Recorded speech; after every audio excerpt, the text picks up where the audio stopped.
Hey, there we are. What's up, guys, ladies, DFS five-pack viewers, I guess we'll just refer to you as. We're going to do members only, free to the public today. Two sports and stuff like that. It's a Sunday. I actually have a social obligation. I've been a busy guy this weekend. Holy cow. It's actually, I'm not as big of a nerd as normal, just sitting at home watching sports and crunching numbers. Anywho, let's get into this. And like a standard NBA DFS slate, I'm pretty sure it's going to change. Yeah, it will probably change. We just wanted to get on here and put something out there for the masses, and we will fly through this. All right. First things first. Your Cleveland Cavaliers taking on the New Orleans Pelicans. As far as Cleveland goes, Hartenstein is just putting up DFS points like a beast lately. Hard not to look at him. Yeah, I mean, that is impressive. Very, very impressive. He's supposed to be very popular today, so I think he's a guy that should be shortlisted. We'll just talk about Cleveland for a second. Honestly, as far as that goes, any chance Kevin Love doesn't play today? I think that's a possibility. For sure. I mean, I guess we'll just have to wait and see on all that stuff. Yeah, and I know he wasn't good yesterday, but the Cavaliers were god awful. But Torian Prince could get. Oh, he did get a nice little price bump though. Probably won't end there then. So they got other guys, Colin Sexton, Darius Garland, that probably aren't the worst plays in the world, but I doubt anybody ends up there. As far as New Orleans goes, they're going to run today without Nickeil Alexander-Walker, no Lonzo Ball. They do have Ingram and Zion back. I do think all their guards are intriguing. I'm not sure I would get to any of them for sure, though. Yeah, I agree with you wholeheartedly there. It's almost like they're all honorable mentions.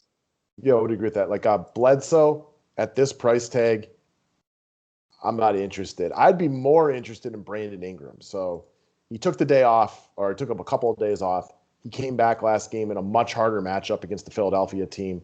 Finagled his way into 17 points and 8 boards, shot 5 of 21, was not good, but the 35 minutes were there. We know without Lonzo, he's going to play some more almost de facto like point guard. I would expect him to play better today in a much easier matchup. I'm with you 100%. So him or Zion are both guys I'd be interested in. Zion's more pricey, but he's also played better more consistently, coming off one of the, probably the best game of his professional career. Yeah, he was dominant. So I do think there is some interest on the Pelicans. It's hard to get too excited about anybody this early in the day, but I think Zion, Brandon Ingram, and Hartenstein are the three guys from this game that are going to be on the list of possibilities or honorable mentions. I'm with you. All right, Orlando hosts my Milwaukee Bucks tonight. Milwaukee Bucks did everybody dirty with their little thing the other night. We got Okiki and Bamba both questionable. The Bucks are really good against centers, but if like both of these dudes are out, I mean, you can fire up some Wendell Carter. Oh, yeah, especially with Birch now no longer in the picture. 100% agreed. So wait for them, see what happens. Milwaukee is generally best against guys who get a wide open three-pointers, so there's like some potential upside with maybe like a Terrence Ross or something like that. But I think we've talked about this Orlando team. There's just too many cooks in this kitchen now. Agreed. All right, as far as the Bucks go, we'll wait and see on this one. I'm expecting Holiday and DiVincenzo and the boys to be back today. Giannis is the big question mark. Yeah, I mean, it's just so hard to break them down.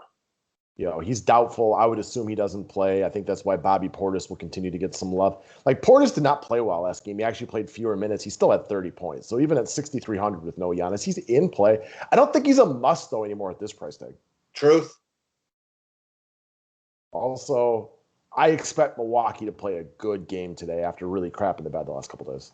Same. It's just, whoever's in for them will be in play, assuming, Giannis is out. Who knows, though? It's just – they are literally the hardest team to break down. Yeah, I expect everybody but Giannis to be back, though. I do. Okay, fair enough. All right, so I was watching Luka the other day, and we had kind of been discussing his lack of rebounding and the numbers not really being there. He is more hurt than he's letting on. So I don't think he's a bad play, but I'm not like dying to get here today. I know he's going to be popular, but I'm more interested in like Jimmy Butler, maybe even Zion.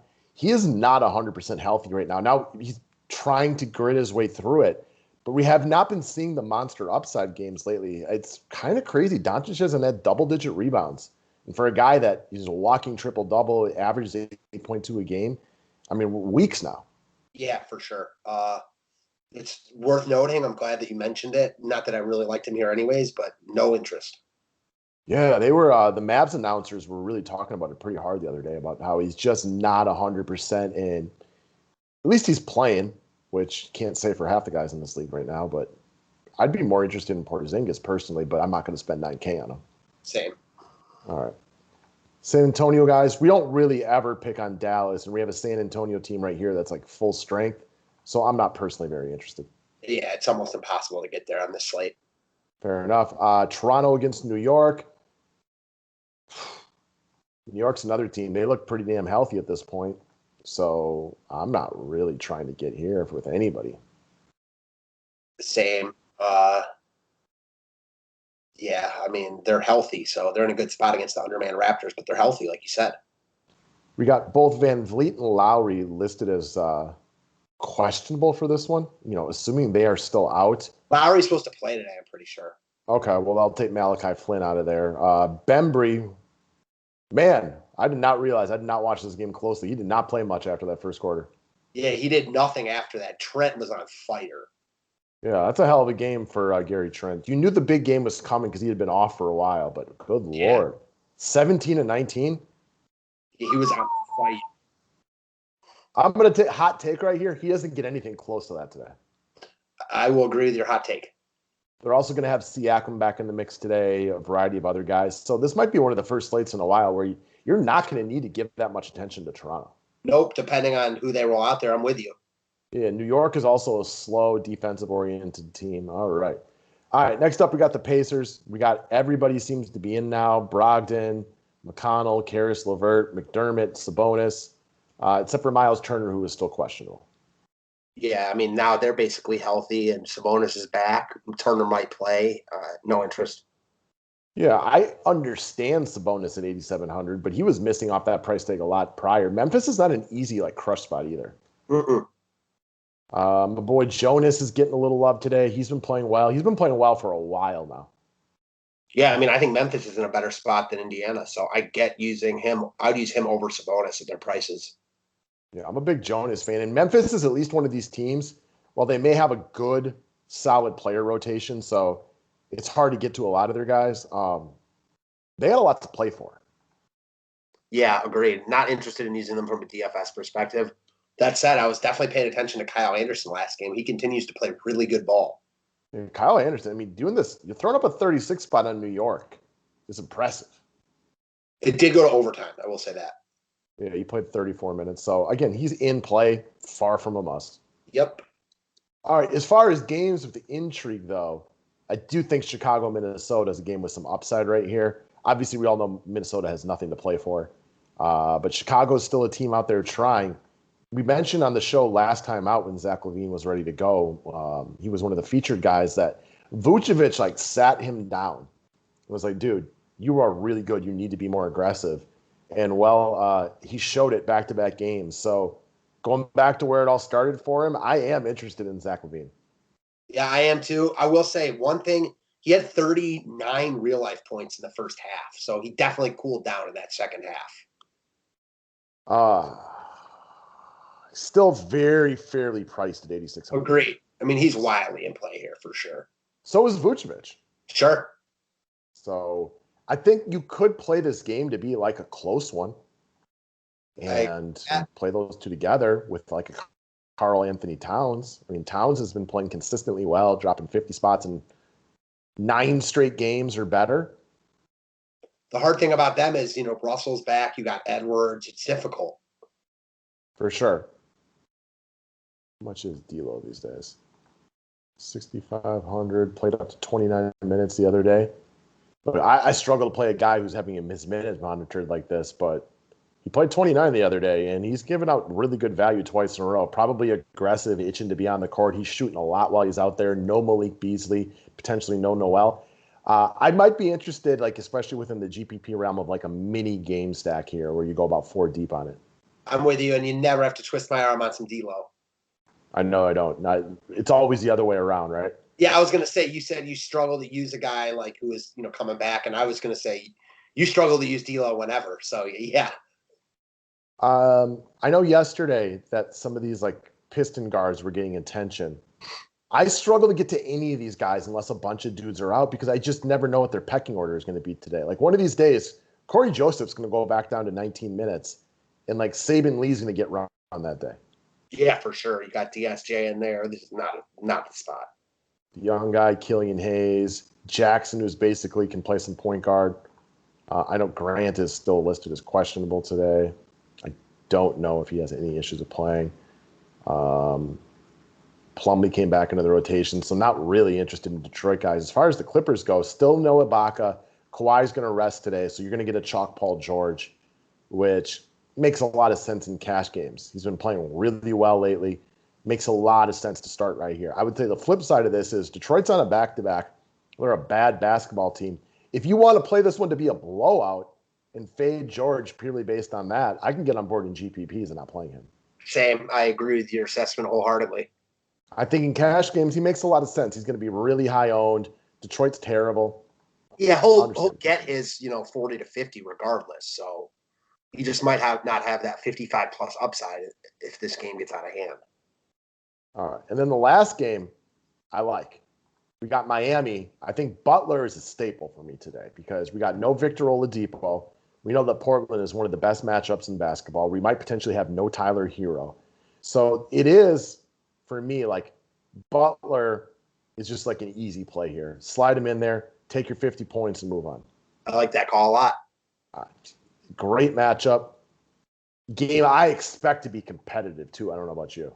Same, 100%. Don't like that Portland played last night, but kind of an easy win for them. Yeah, it also doesn't hurt because I like Butler, so that doesn't really hurt me with him. True. I think Bam's wildly in play and probably be very overlooked as well. Agreed. And then I know something you're a big proponent of. Hold out. If we don't get Tyler Hero news, because he appears to be firmly questionable, well, especially with no Depot now, like Dragic and Nunn are dirt cheap. Yeah, definitely. Both of them I could see getting to here. 100% Okay. that. All right, so the Tyler Hero news is big. Butler is wildly in play no matter what, but using these cheap guards, and if you want to play this game to be close, I think the Butler-Bam combination is a really solid floor for points. And I don't need to run it back with McCollum or Lillard. I don't think they're the worst plays of all time. I just don't need to. Definitely don't need to. What's up with Nurkic today? Nurkic is back in. It was just a rest day yesterday. Canner, holy cow. Yeah. I know he was one of the centers I was looking at hard yesterday. I didn't end up actually playing the slate. And if I hadn't played him, I would have kicked my own self in my own nuts. I did not play the slate either, and I definitely would have played him over Boucher. 30 rebounds. The most in the game, like, what was it, like 20 years or something? I don't remember anybody getting 30 rebounds in my lifetime. I'm not saying it doesn't happen. I just don't remember it. It's happened, but it's been like 20 years. That's an impressive game. So he's not replicating this today. This is not the place to go back. He got a really weak Detroit team last night. Everything must have fallen his direction, and there's Nurkic today. So don't expect this today. Definitely not. All right. So as far as shortlisting goes. Actually, it's happened much more recently than that. So Canner had the most in Blazers history, but Dwight Howard had 30 in 2018. Oh, I do remember that game now. So, yes. And then Bynum in 2012, and then Kevin Love in 2010. So obviously a rare feat. Yeah, it doesn't happen a lot, though. So, no. All right, quick recap. Paul George and cash games. We're very interested in Butler, maybe a little Bam, and possibly two cheap guards. The Chicago-Minnesota game is going to be a focal point. We do have J. Val and Kyle Anderson as potential plays in the Memphis side. Not really interested in Indiana. Looks like Toronto might get some guys back today, so they're going to be out of play. Not a ton of interest in the San Antonio-Dallas game. Milwaukee's tough to speak on. Potentially some Wendell Carter in Orlando. At least they're the first game. Yeah, exactly. And I do think you're going to get a bunch of guys back, so it's probably not someplace you need to end up anyway. For sure. And then New Orleans, Cleveland. Zion, Brandon Ingram, and then Hartenstein from Cleveland. Yes, sir. And also, I think Garland might have left hurt yesterday. I could be wrong on that. But Hold up. You're not watching every Cavs game very closely these days? I guess not. Him and Prince both got a little hobbled, but neither of them are even questionable, so never mind. Yeah, that's what I saw. Stephen A. had something on the front page of ESPN, kind of reiterating what I've been whining about lately. Just like, how do you expect people to want to go watch basketball games if they don't even know if the stars are going to be around? It's ridiculous. And I was like, I'm glad like a big name. Obviously, we don't have any real influence with the NBA, but I hope like guys like him start talking about that. Like, how can you expect, Joe, $45,000 a year to, he saves up for something like that, and then he has to go watch a bunch of scrubs play, and it's like, he spent $500 on a night like that for his family, and now like, how can you ever expect him to want to go back? It's so unbecoming and just puts people off. I mean, even just the fans that don't even go to games. 100% with you. Yeah, I've watched a lot less NBA the last 2 weeks than I have in probably 5 years, just because it's, I'll watch my guys, I'll watch the Bucks when they're up there and things like that, but a lot of these games are so unappointment television. Mm-hmm. So anyway, guys, that's it. We thought we'd keep it tight today, down to the little bit.